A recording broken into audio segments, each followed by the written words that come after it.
Hey guys, it's your girl Kizzy Rock, and yes, Kizzy Rock is my birth given name. Happy Monday morning, guys. Want to say hey to all my subscribers. New as well as season. Got a quick word for you. Tap in. Guys, the last two recordings I made was literally email prompted, if I'm honest, where 99% of my recordings is spirit led. And so I missed the mark this morning. So I got prompted in my spirit to make this recording because I've had at least 3 emails that's similar to this topic within the last 3 weeks. But when an email came in just now, it was a clear conviction that I missed the mark to make a spirit-led recording this morning. And so this is why I'm making this recording. I would like to read this email to you guys really quickly and then give my opinion. If you guys want to chime in, please do so. Hey, Kizzy, I've been listening to you about 6 months now. I must say I'm definitely a chosen one and God is calling me higher. I have a very, very toxic family. We've experienced a lot of trauma in childhood. My mother is a narcissist. She refused to take accountability for all the things she's caused in our lives that has caused the trauma. She's also sweeping generational curses and secrets under the rug, and she expects me to do the same. I just want to be free. Why do I feel so tied to my toxic family? I feel a lot of regret when I feel like I'm moving along and I'm trying to pull away from them. Do not get me wrong, I love my family a lot, but it's very heavy and it's very toxic, and I feel like I'm stuck and God will not be able to take me higher until I break away. Do you have any suggestions on the first step I ought to take? Why do I feel guilty yet wanting to free myself at the same time? I'm not sure who my father is, so I can't say much about him. But my mother did the best she could in the sense of trying to raise us and provide for us. But she have a lot of toxic ways that I'm sure accumulated during her own childhood that she refuses to speak about. I am drained, I am tired, and I just want to experience God best for me. Any advice from you or any of your subscribers would be greatly appreciated. Please pray for me because I'm truly ready to break free, yet I'm stuck. Okay, so I literally have 2 email, and if one of you are the individuals who email in regards to the topic with the toxic moms or toxic family, please tap into this one recording. I'm going to try to mend it all since it's geared around the same topic. All right, first thing first, this is not uncommon, sis. This is very common. Of course, we know you have some families who are not toxic families. And listen, granted, there's no perfect family at all. There's no perfect family. All families have their stuff, but you do have a lot of individuals, especially in our community, who've experienced a very, very traumatic, toxic upbringing. All right, first thing first, you received the tap for a reason, right? You got the tap for a reason. And so I think what a lot of people have to understand is that when God is tapped, and that's not to say that everybody answers the call, because I don't know, God may have tapped somebody else in the family and they didn't answer the call, right? People like to always want to shun their nose up like, oh, why are you the chosen one? And you said that you're the chosen one. Well, listen, did you answer the call? That's all it is. Doesn't mean that you're not chosen. It's about who answers the call. So I feel like the people who God are tapping are the people who God is going to use to break generational cycles. He's going to use the people that he's tapping to break generational cycles, because a lot of this stuff that you're speaking about, there's a good chance that just didn't start with your mom. All that sweeping stuff under the rug and toxic this and toxic that. I doubt if that just starts with your mom. Most of this stuff is generational cycles or curses, or whatever you deem the team to be, and that's deemed the term to be, and all that stuff is just moving along generations and generations and generations, because no one has, boom, broken that cycle. So when you're tapped and you're called to break the cycle, it's going to be extremely difficult for different reasons. Satan is going to attack you more than ever because, of course, he wants that cycle to continue. Here you come along and your little cute self, and you want to break a cycle off of a family, from generations and generations ago. You want to break this thing when Satan enjoys having everybody in bondages, addictions, hating each other, jealousy, all this different stuff that comes with toxic families, and you want to break it. He's going to try to break you. All right, so the reason why you're having a difficult time, of course, is because it's your norm. I mean, really is similar to soul ties. These are people that you love. It's not like, it's one thing you can walk away from a person that you just don't love. But these are individuals who you love. So it's hard to break away from people who you love. But it's also hard to heal in the very environments that has traumatized you. So this is why sometimes therapists will say things like, you got to just, well, I won't get into all that, right? But it's almost like, think about it. Okay, let's say a child who may have been molested, I don't know, from an uncle who lived in the household or whatever the case may be. And now you're 25 and you're still within that household with the same uncle. You're going to be triggered over and over and over again. There's going to be certain moves, and not to say that it's still even going on, but the fact that you were traumatized in that area, and the fact that people are still sweeping it under the rug, secrets keep you sick. You can never heal with secrets. So this is why, too, therapists will say it has to leave your spirit one way or another. You can journal about it. You can call a family meeting, right? I'm not telling you to do that. I'm saying these are different ways. You can call a family meeting, right? You can sit in a therapist's chair and spill everything, knowing that it's safe with the therapist, or you can take a walk in nature and just speak it out loud, right? It has to leave you. It has to leave you. But now you're around toxic people who are still sweeping it under the rug for their own reasons, right? For their own reasons. But God is calling you to free yourself. You got to go on a different path. Now, whatever that path is, of course, is between you and God. He'll guide you.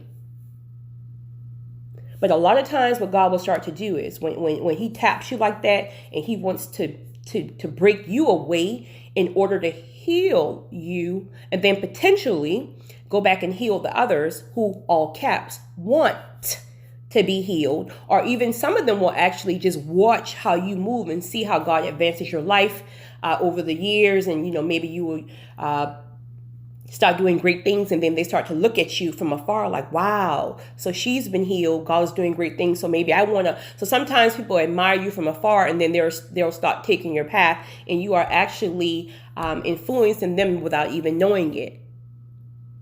But the very first thing you're going to have to do is ask God, what do you need me to do? Because if he tapped you, right, okay, so what's the next move? Do he want you to relocate? Does he want you to start therapy? Does he want you to get out of the environment where the toxic people are? Meaning, if all you guys live in one house or whatever, what does he need you to do? And you're going to have to get quiet. You're going to have to turn off your distractions. You're going to have to tap in spiritually. Now, whatever he tells you to do, you're not going to want to do it. Because remember, that's your comfort zone. So this is when obedience have to override emotions. So now it's like, well, if I leave, that's going to be one less income in the family. If I leave, who's going to be the one to pick up Big Mama insulin on Tuesdays because the other ones work on Tuesday? If I leave, who's going to keep my sister's children when I'm the only one in the house if I leave? So your obedience is going to have to override your emotions. If you don't move with the obedience, you will never move, because the emotions and the toxic bonds, it's toxic bonds.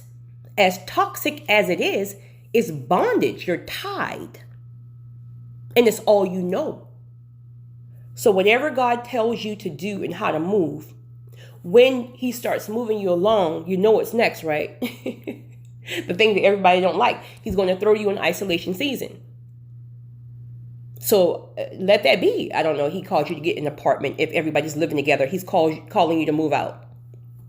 The first young lady who emailed me, she was only 21, so she was still at home, and she just felt like she's losing her mind, and she felt like God is calling her to move, but she wanted to save money for college, et cetera, et cetera, et cetera, et cetera. So ultimately, she said that she decided to get an apartment, a studio apartment, and she has a peace of mind. However God moves you along, the reason why you have to go in isolation is because, for one, he's going to pull you from, right, as much as it hurts, He's going to pull you from the toxic people. That doesn't mean you don't love them. That doesn't mean you don't talk to them. That just means that he has to separate it to start the process.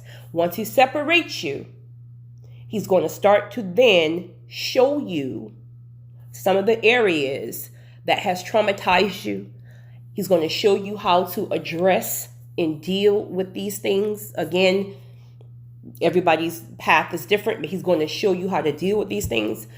In the meantime, you're still going to have that craving to go back. Remember, it's a toxic bond. It's like a toxic soul tie. Now you're in isolation season. You're alone. So not only are you alone, you can't even see where God is taking you. So what's the natural thing to do? You want to go back to that comfort zone, even if it's toxic. Well, at this point, you're so toxic. You're so toxic yourself. So this is why you're craving it. Spirits recognize his spirits. Spirits crave his spirit. This is why when you're healed, you only want healed people. When you're toxic, you are attracted to toxic people.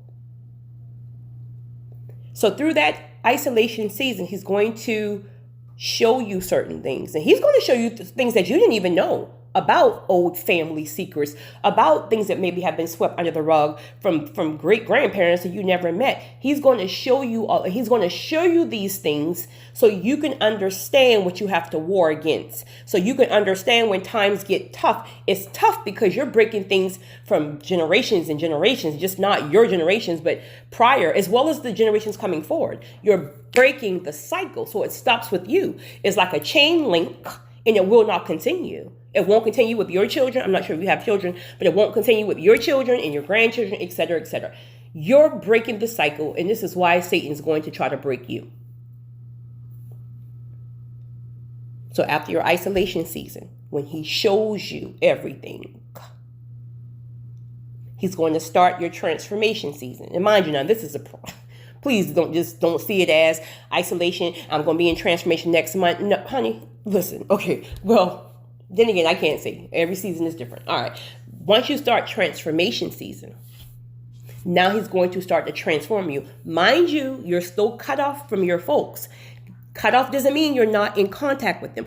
Cut off just means that you're not in that household every day with a bunch of toxic people. Cut off means you're not at every single family function where everybody's crazy and everybody in the room has got all kind of secret. You're cut off from that. You're by yourself, but you're still checking on people. You're by yourself, so you whatever, social media, whatever. But ultimately, God is going to convict you where you are not to go back in certain environments just yet. Maybe never. Who knows? During this transformation season, he's going to bring back to you why everybody have unhealthy, toxic marriages in the family, right? Everybody, not just your daddy and everybody got some, we're just going to stick together because we got churn. We're going to stick together because, I can't afford to pay the rent if you're going, all that foolishness, right? He's going to show you that stuff. But see, he's going to transform you so you can do it different. This is what breaking the curse is about. You're not going along with the norm. You are called to do something different. When you do it differently, this is going to break the cycle because you're going to be the first one to not go that route, whatever it may be. You'll be the first one with a happy marriage. You'll be the first one who's you'll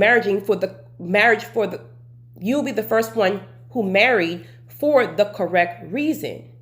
You'll be the first one who go to college. You'll be the first one who start the business, whatever. And the list goes on. But in order for you to ever receive the happy, healthy, wholesome marriages in due season, in order for you to be able to loose family wealth that has been tied up, from generations and all that stuff, in order for you to reach that, you have to be transformed. Because if God gives you the things for you in due season, if he gives you the wholesome marriage, if he gives you family wealth that has been tied up in all this other stuff, if he gives you everything that you're longing for and you skip transformation season, what's going to happen? You're going to sabotage it.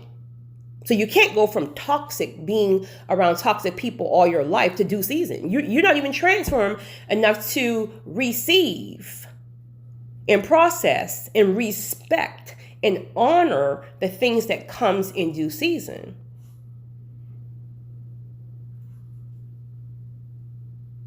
So once you start to transform, he's going to start to bring you new people. These new people will almost be a replacement of your family. Of course, you're not, get what I'm saying? You're not going to replace your family, right? Family's family. But truth of the matter is, we didn't get to choose family. Family was given to us because we know that there's at least one person in families that we would not have picked them if we had a choice, right? But now you have a choice. So if you do things the correct way, if you move in obedience versus emotions and allow God to transform you, to prepare you for all the things that you deserve, all caps deserve, he will give you everything that you felt like you missed. So you feel like, okay, I've never had a healthy family, right? You feel like everybody's toxic. I'm never going to experience peace and happiness. No, God will give you a whole husband that has a whole family that welcomes you and loves you in every single way that you've ever craved love. You see the difference? But you have to change your perspective. So we're limited to think that, okay, family has to be only this. I'm stuck with a toxic family. No, God will give you people. If you had a toxic mama and you don't like your mama and this and that, God will give you a great mother-in-law. I had somebody who one of the emails was telling me, a young lady was saying that, one of her issues is that her mom is like in competition with her. And I'm like, who does that? Like, your mom should be like your biggest supporter. What mom is in competition with her daughter?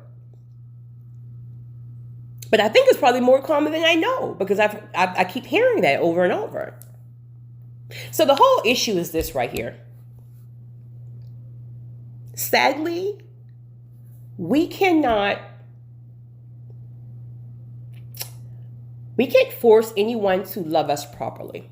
We can't force anyone into a healing season. We can't force anyone to acknowledge that the things that they did in childhood gave us trauma issues and now we're dealing with trauma triggers. We can't force anybody to not be a narcissist or to apologize. Many times, especially in those generations where you're talking about, they don't even know how to apologize. Sorry, guys. They don't even know how to apologize. So you can't even wait on an apology. You have to take the step for your sake, for your healing, for your children in the generations coming after you. But too many people get stuck because they want an apology from the very same people who have hurt or traumatized them.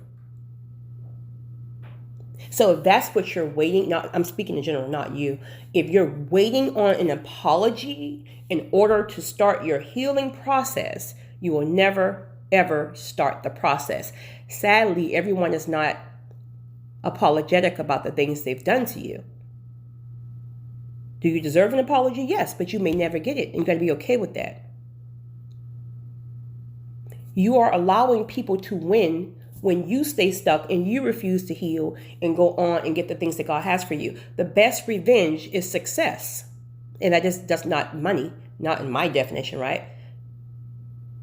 Think about it. The people who have hurt you have to now sit back and watch how God blesses you after transformation and you're now in due season. What bigger flex is there than that? Because they thought they would be able to hold you down. And now God is blessing you and they have to see that. Will it be easy? No.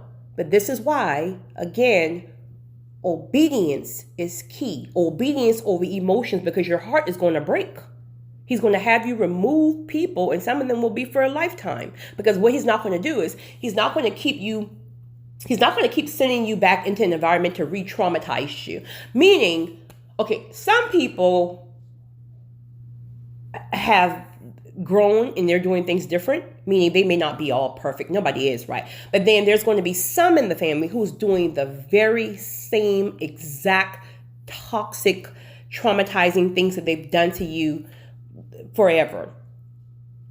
Why would God send you back to that if he's trying to heal you? Now, granted, your flesh will go back. It's almost like an addiction, like you're going to relapse, right? Because you're going to think that people change, right? Especially if it's a narcissist, they're going to start love bombing you and you're going to go back, right? It's like an addiction. So when you go back and you get hurt again and re-traumatized again, Don't beat yourself up, right?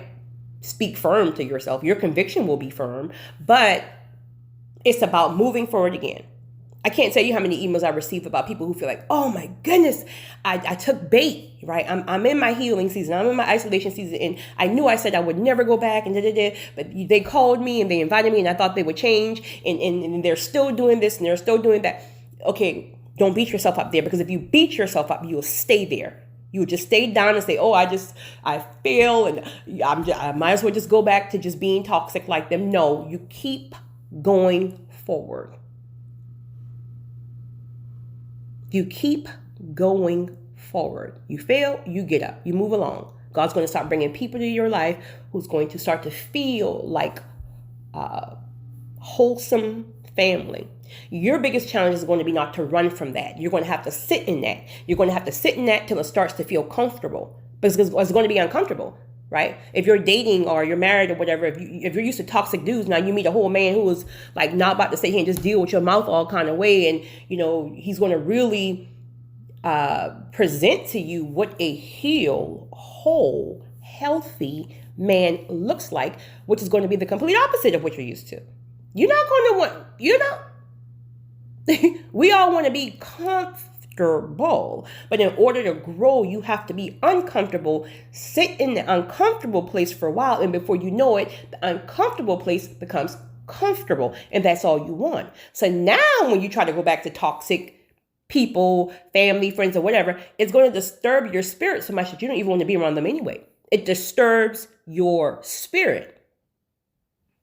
So after you're healed, remember, you only attract healed people. And even if you attract some old foolish, you just wouldn't even give it your time of day. So you only want to be around the healed things, the blessings, the things in due season, right?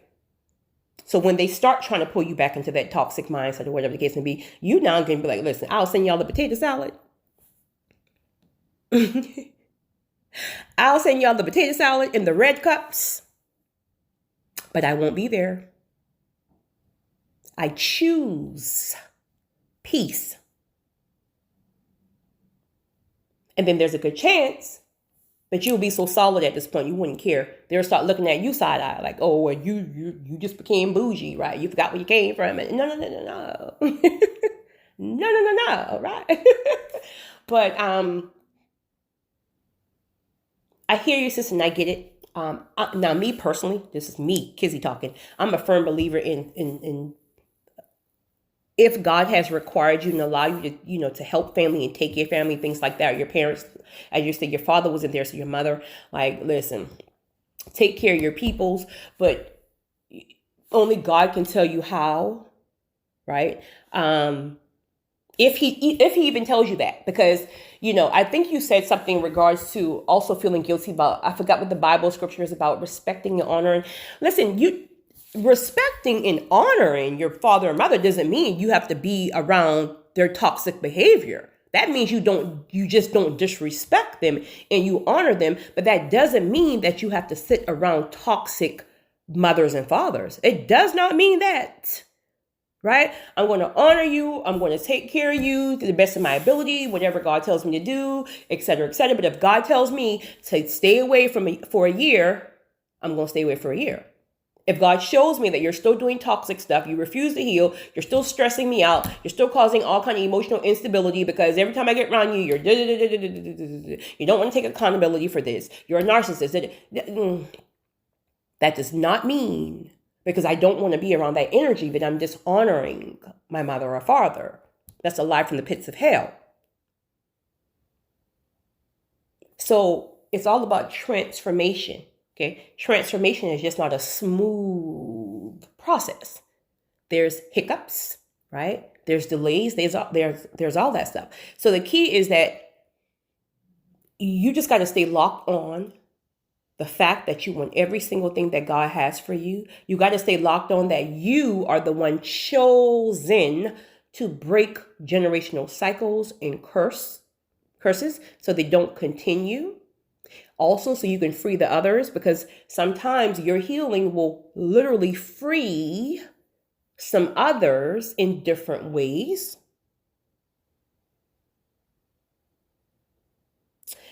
And lastly, because it's almost like if Satan have already traumatized and stole like the first half of your life by just making you miserable and all this stuff. You've never experienced peace. You've never experienced happiness. You've never experienced any of that stuff. It's like God wants to give you the best second half of your life. If that's where you are, right? He wants to give you the best second half of your life. So start the process, but you got to ask. You got to literally say it. Lord, I'm tired. I need help. I'm tired of driving this wheel all by myself. Can I get in the passenger side? Can you show me where to start? Can you give me grace? Can you give me mercy to start healing? Can you give me grace to not crave toxic people? Can you give me grace to just sit around healed people until it feels well with my soul? You got to talk to God like that. But sometimes you don't reach that point until you are tired. And I'm talking about all caps, tired, Tired, right? And not your flesh is tired, but your soul is tired. There's a complete difference when your flesh is tired and when your soul is tired. When your soul is tired, there is no looking back. It's your girl, Kizzy Rock.